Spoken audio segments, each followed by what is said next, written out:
नमस्कार दोस्तों, मैं विपिन भाटी स्वागत करता हूं आपका अपने चैनल इंडियन क्लासेस इन्फो में। दोस्तों, आज की हमारी कंप्यूटर की मोस्ट इम्पोर्टेंट 15 प्रश्न की एक क्लास रहेगी, जिसमें मैंने प्रत्येक प्रश्न को समझाने की कोशिश की है। आशा करता हूं आपको ये वीडियो पसंद आएगी और आपके लिए बहुत ही हेल्पफुल भी होगी। तो चलिए शुरू करते हैं बिना किसी देरी के साथ। और सबसे पहला क्वेश्चन आप डिस्प्ले पर देख भी रहे होंगे कि सबसे पहला हमारा जो प्रश्न है वो है मैग्नेटिक टेप के चलने की गति कितनी होती है। सबसे पहले तो आपको मैं मैग्नेटिक टेप के बारे में बता दूं कि पुराने समय में एक प्रकार की, जिसको गांव या देहात की भाषा में बोला जाता था, वो डीवीडी बोला जाता था। ठीक है, जैसे कि जो कि टेप रिकॉर्डर में लगाई जाती थी उसको डीवीडी बोला जाता था या कैसेट बोला जाता था, उसी को मैग्नेटिक टेप बोला जाता है, क्योंकि उसमें बीच में मैग्नेट होती थी और वो मैग्नेट पर उसका रिबन मूव करता है, इसीलिए वो मैग्नेटिक टेप है। तो इसमें पूछा गया है कि मैग्नेटिक टेप की चलने की गति कितनी होती है। तो इसमें हमने 4 के 4 यहाँ ऑप्शन दिए हैं, 200 मीटर प्रति मिनट, 250 मीटर प्रति मिनट या 300 मीटर प्रति मिनट या 350 मीटर प्रति मिनट। तो बेटा इसका जो सही आंसर होगा वो सही आंसर हमारा ये होगा कि 350 मीटर प्रति मिनट, यानी आंसर डी करेक्ट होगा। ठीक है, उसके बाद हम चलते हैं अपना क्वेश्चन नंबर सेकंड पर। क्वेश्चन नंबर हमारा सेकंड है कि हार्ड डिस्क की घूमने की गति कितनी होती है। अब हार्ड डिस्क क्या है ये तो आप लोग सभी जानते होंगे जो कंप्यूटर की थोड़ी बहुत तैयारी कर रहे हैं। हार्ड डिस्क एक स्टोरेज डिवाइस है जो कि कंप्यूटर में इन्वॉल्व होती है। हम जितना भी डेटा सेव करते हैं, एटलीस्ट जैसे कि आप रिकॉर्ड देख भी रहे हैं, ये वीडियो रिकॉर्ड भी हो रही है, ये भी हमारी सिस्टम की हार्ड डिस्क में ही स्टोर होगी। तो ये पूछा गया है कि हार्ड डिस्क के घूमने की गति कितनी होती है। घूमने के मतलब उसके जो चक्कर होते हैं, जिसको कहा जाता है कि हार्ड डिस्क के घूमने के जो चक्कर होते हैं प्रति मिनट में, वो कितनी होती है। तो 3100 चक्र प्रति मिनट या 3300 चक्र प्रति मिनट या 3600 चक्र प्रति मिनट या 3800 चक्र प्रति मिनट। तो इसका जो हमारा सही आंसर होगा वो बेटा आंसर नंबर हमारा सी होगा, 3600 चक्र प्रति मिनट। ठीक है, इसका आंसर सी करेक्ट होगा, 3600 चक्र प्रति मिनट। उसके बाद अब हम चलते हैं क्वेश्चन नंबर थर्ड पर। क्वेश्चन नंबर हमारा थर्ड है, मोडियम की गति को किस मात्रक में व्यक्त किया जाता है।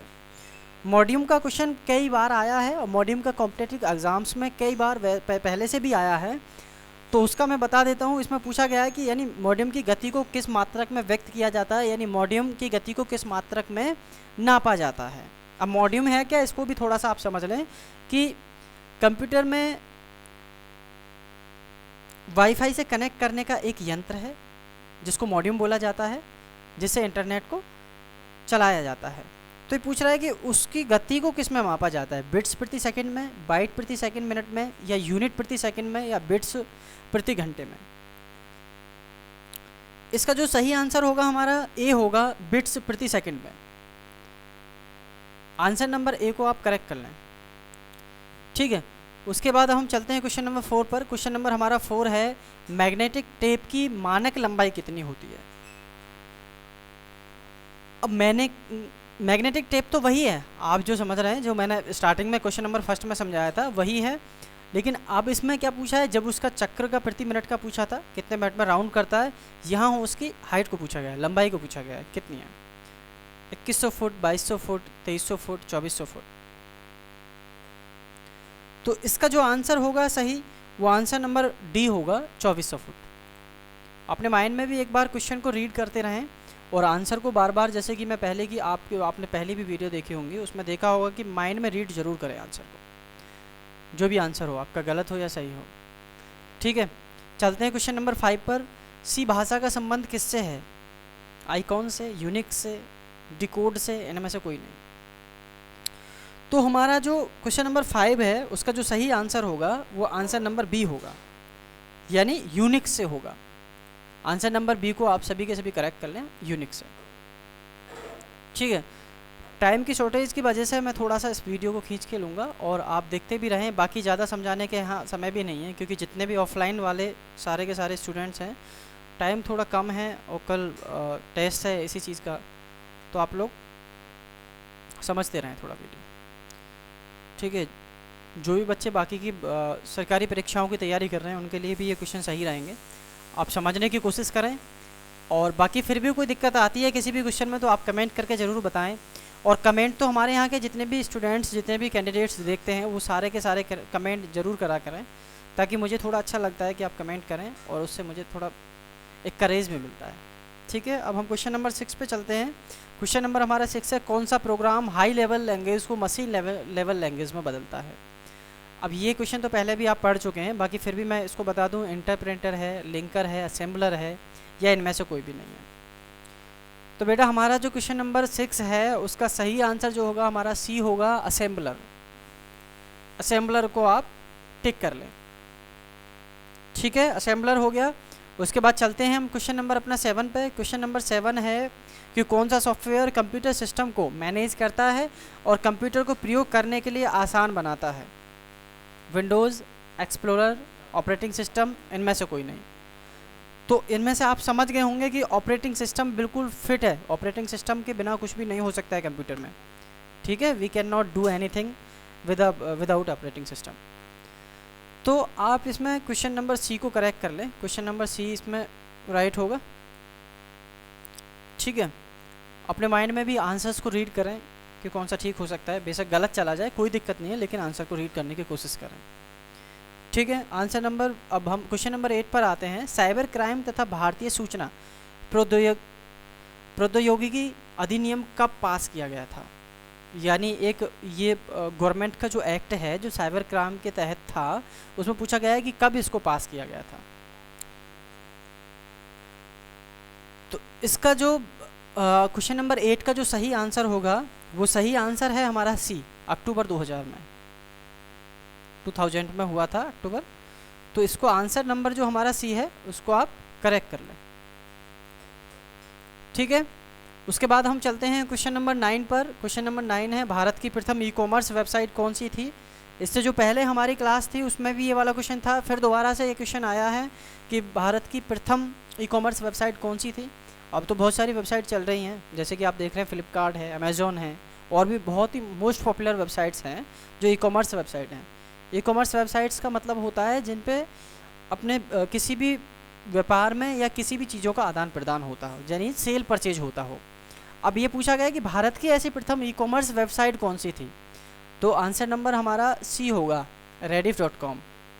ठीक है, www.rediff.com थी, इसी पे सबसे पहले हमारा सेल परचेज का काम होता था। तो आंसर नंबर सी आप करेक्ट कर लें। ठीक है, उसके बाद चलते हैं हम अपना क्वेश्चन नंबर 10 पर। किस माध्यम के द्वारा आप इंटरनेट पर एक ही समय में कई लोगों से बातें कर सकते हैं। Organic chat, silver chat, voice chat, या इनमें से कोई नहीं। तो इसका जो बेटा राइट आंसर होगा वो सी होगा, वॉइस चैट। आप सी आंसर को करेक्ट कर लें। ठीक है, उसके बाद हम क्वेश्चन नंबर 11 पर चलते हैं कि इंटीग्रेटेड सर्विस डिजिटल नेटवर्क को क्या कहते हैं।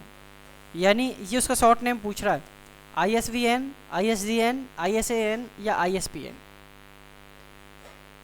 तो इसका जो हमारा सही आंसर होगा वो ISDN होगा। I मतलब इंटीग्रेटेड, S मतलब सर्विस, D मतलब डिजिटल, N मतलब नेटवर्क। तो आप आंसर नंबर बी को करेक्ट कर लें। आंसर नंबर बी इसका करेक्ट होगा।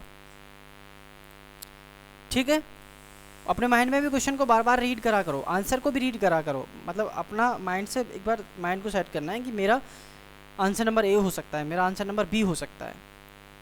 ठीक है, फिर अपने आप को पहचानें कि आप कौन से लेवल पर हैं। उसके बाद हम चलते हैं क्वेश्चन नंबर 12 पर। वेबसाइट कहाँ से शुरू होती है। इंपॉर्टेंट क्वेश्चन भी है और बहुत ही सिंपल क्वेश्चन है, बिल्कुल आपके माइंड में सही बैठ गया होगा कि वेबसाइट जो स्टार्ट होती है वो कहाँ से होती है, www. से स्टार्ट होती है, वर्ल्ड वाइड वेब से स्टार्ट होती है।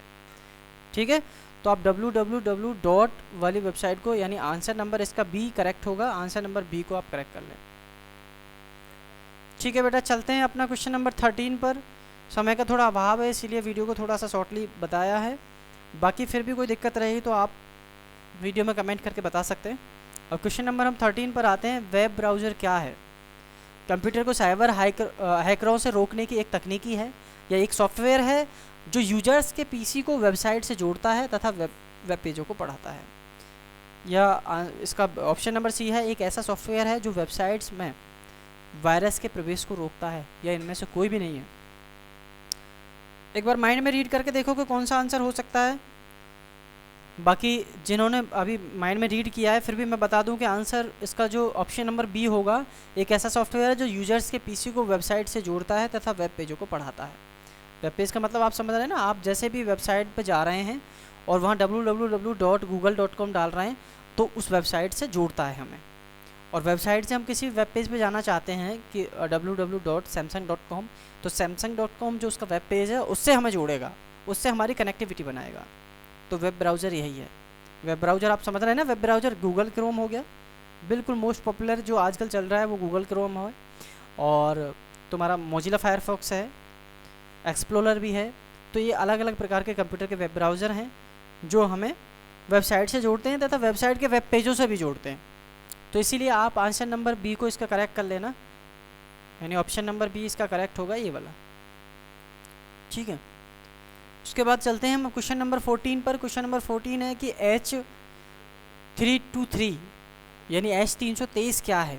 इंटरनेट डायरेक्टरी है, या बी वीडियो कॉन्फ्रेंसिंग का एक नया वर्जन है, या सी डाटा ट्रांसफ़र करने की तकनीकी है, या डी इनमें से कोई भी नहीं है। ठीक है, क्वेश्चन थोड़ा नया है, आप समझने की कोशिश करें। इसका जो राइट आंसर होगा वो होगा वीडियो कॉन्फ्रेंसिंग का एक नया वर्जन है। वीडियो कॉन्फ्रेंसिंग करता है, ऑडियो कॉल भी करता है ये, यानी एक वीडियो कॉन्फ्रेंसिंग और ऑडियो का एक नया वर्जन है।